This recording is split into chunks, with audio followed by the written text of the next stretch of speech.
Welcome, folks, to another edition of the Dr. Mark Foster Show. Today I will talk about a rather unusual subject, orbs.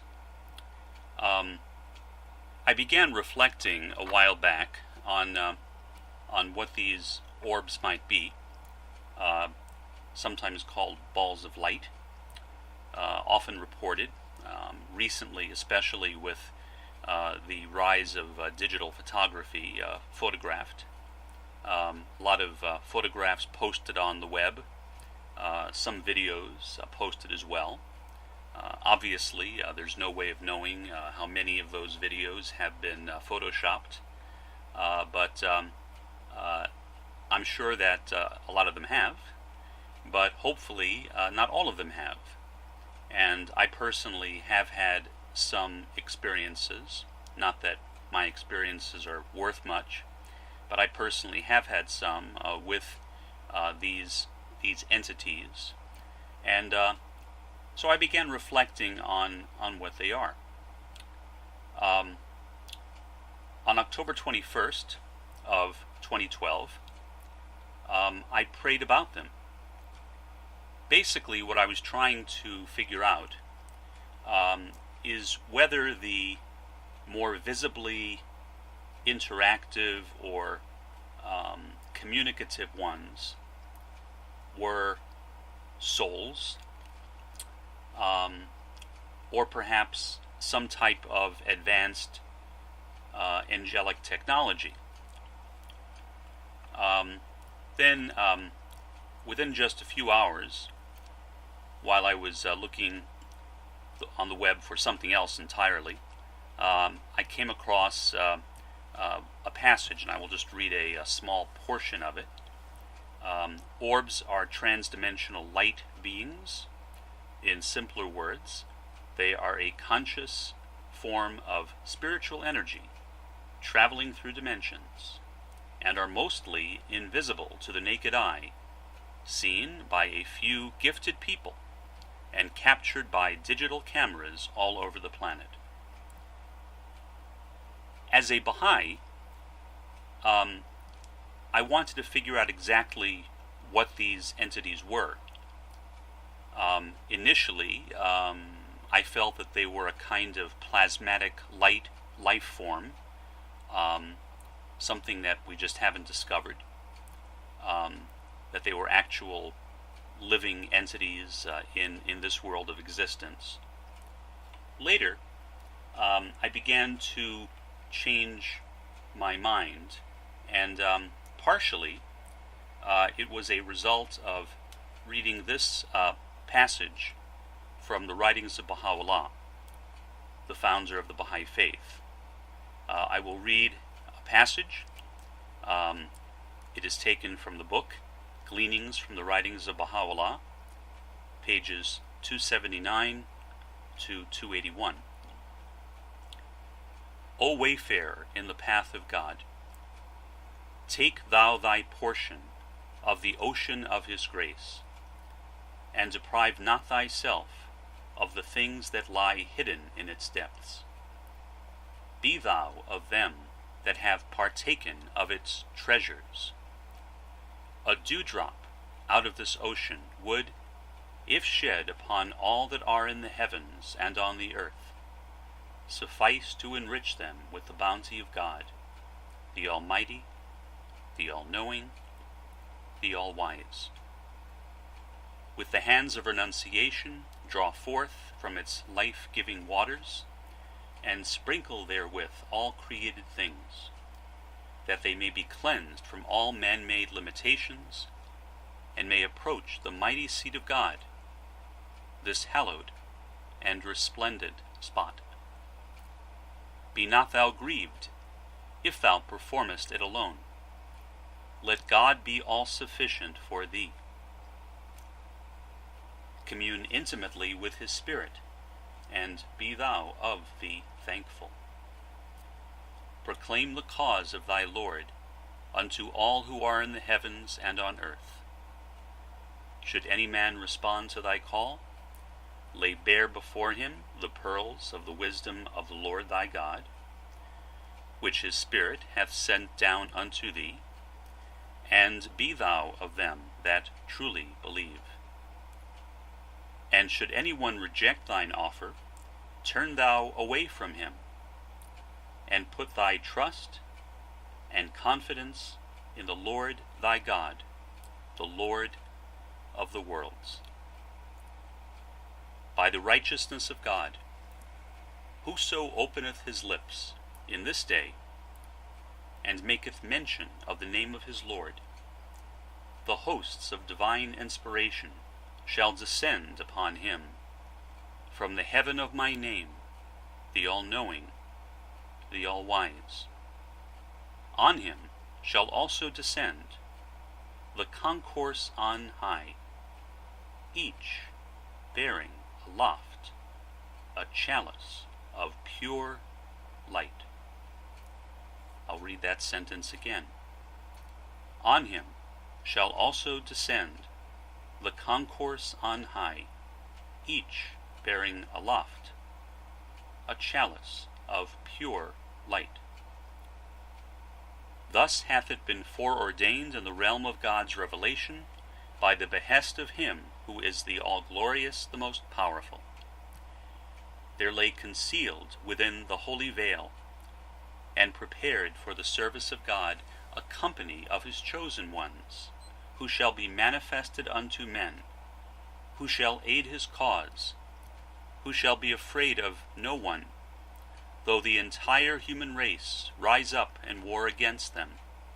These are the ones who, before the gaze of the dwellers on earth and the denizens of heaven, shall arise and, shouting aloud, acclaim the name of the Almighty, and summon the children of men to the path of God, the all-glorious, the all-praised.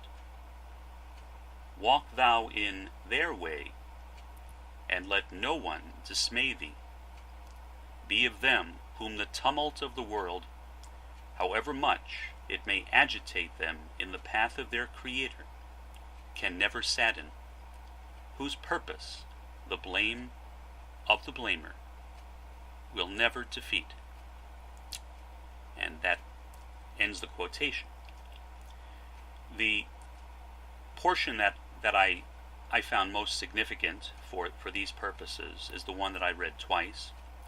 On him shall also descend the concourse on high, each bearing aloft a chalice of pure light. Following my own personal meditations, and again, of course, I'm only sharing my own understanding. I might very well be wrong. But I began to feel that is what these orbs are. These are the chalices of light from the members of the Supreme Concourse, or the Concourse on High, or the individuals themselves. I've been calling the chalice bearers of pure light. So that's how I see them, and I think another way perhaps of interpreting it is looking at these chalice bearers of pure light, or the chalices themselves, as kinds of, I guess you could say, psychic energy fields. I'll read you a couple of quotations on the subject of psychicism, or psychic phenomena. This first one is from Abdu'l-Baha, from notes by Miss Alice Mary Buckton, which were revised by Abdu'l-Baha and published in the well-known book Baha'u'llah and the New Era by J.E. Esselmont. To tamper with psychic forces while in this world interferes with the condition of the soul in the world to come. These forces are real, but normally are not active on this plane. The child in the womb has its eyes, ears, hands, feet, etc., but they are not in activity. The whole purpose of life in the material world is the coming forth into the world of reality, where those forces will become active. They belong to that world.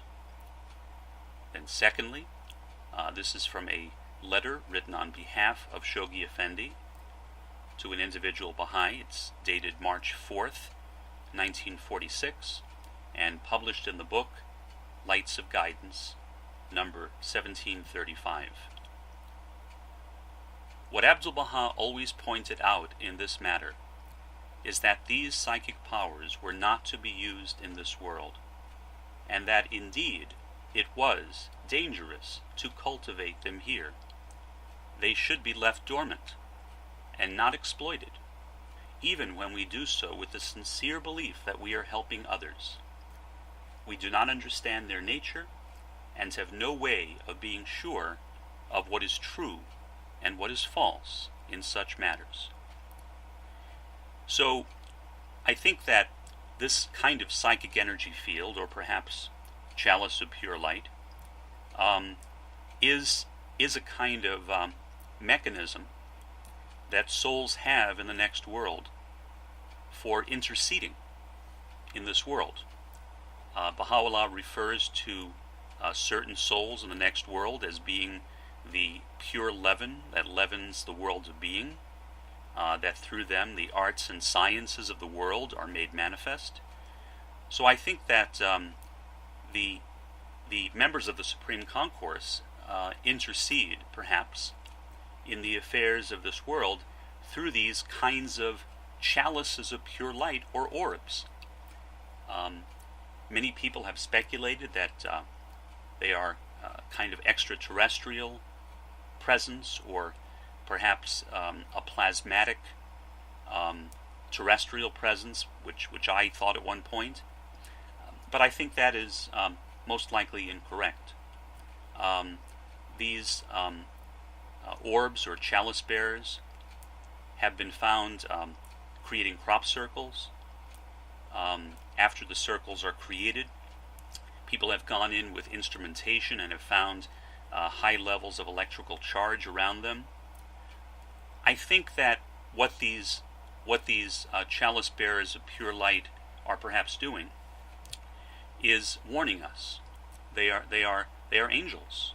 They're angels from the beyond, and I think that they are interceding on our behalf and cautioning us about the dangerous state of global affairs, the state of social disorganization, the seemingly imminent threat of war breaking out on multiple fronts.